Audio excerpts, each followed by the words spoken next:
This is Precalculus Chapter 12, Lesson 4. Now we're going to look at matrices and their inverse. We're going to be able to solve by just plugging in the coefficients.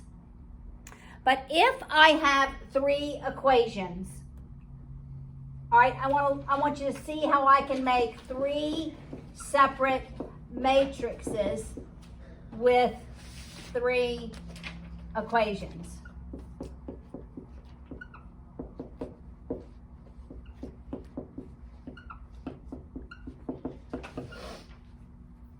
So I can make, instead of using just one augmented matrix to write the entire system of three equations, I can actually divide it up into three. The first one being the coefficients in the equations themselves. Okay, so it'll be 1, 1, 1, 2, 3, 0, 1, 2, 1. So that is just the coefficients, because we're going to break these up and do something with them so that we can solve them. All right, then I have the one that is actually the variables. We have x, y, and z. Such that because of matrix multiplication, this is a 3 by 3, and this is a 3 by 1, I could actually multiply these. And if I multiply them, I would end up with this part, this piece. This is x plus y plus z, 2x plus 3y. It would be plus 0z, x plus 2y plus z. So if I multiplied a times x, this is what I get.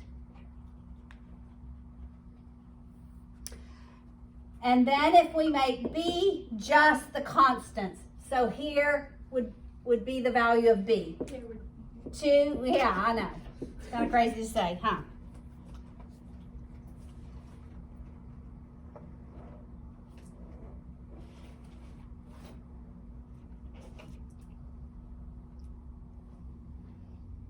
Such that if I multiplied a times x, I would end up with this original equation.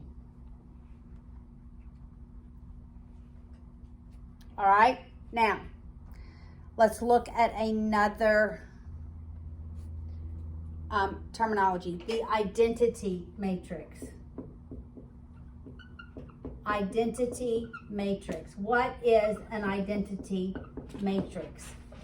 Well, if I have a 3 by 3, if this is my system of equations, the identity matrix looks like that reduced row echelon. Remember when we had reduced row echelon, we had 1, 0, 0, and a number 0, 1, 0, and a number 0, 0, 1, and a number where it gave you the solutions, right? The identity matrix is what is not the solutions. So it's just the diagonals of 1 with zeros above that diagonal and zeros below it. So if I have a 3 by 3 for this one, this would be the identity matrix. 1, 0, 0, 0, 1, 0, 0, 0, 1. And you can see the examples on page 815.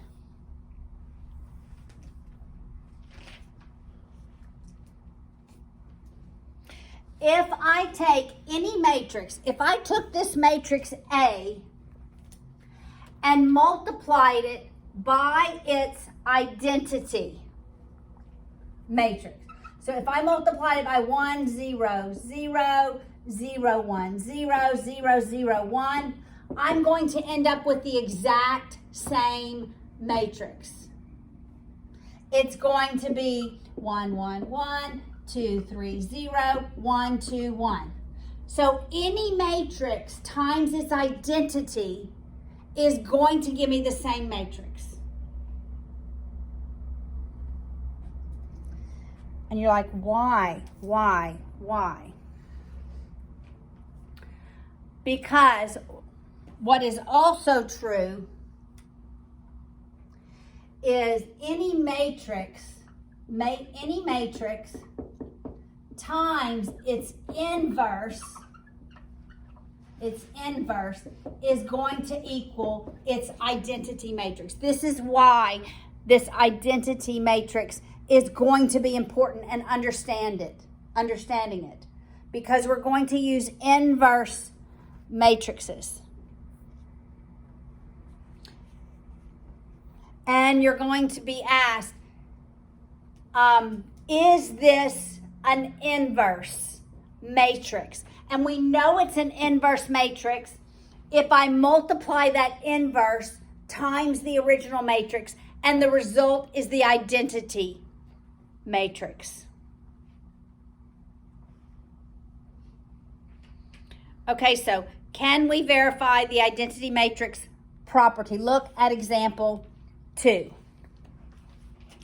So in your calculators,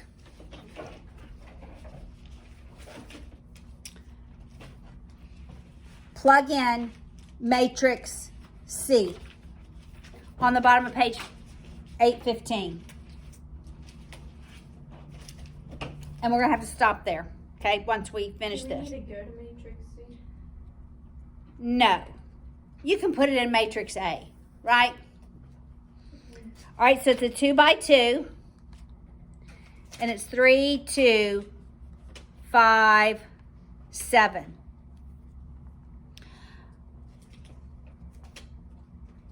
Now let's go into matrix B, and let's put its identity in. It still would be a 2 by 2, but it would be 1, 0, 0, 1. You following me? No. Yes. So A, we're putting in that matrix in example 2, 3, 2, 5, 7. For B in your calculator, you're putting in 1, 0, 0, 1. And then you just type in. And then we're going to multiply them and see if we get C. So second quit after you put B, the identity matrix, in your calculator. Then go back and choose A. I got the same thing. Multiply it by B, and you should get the same thing.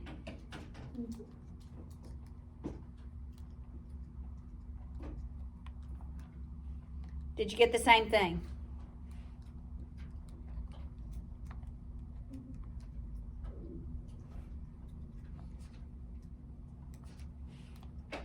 Is do we need to do 12.4 for homework?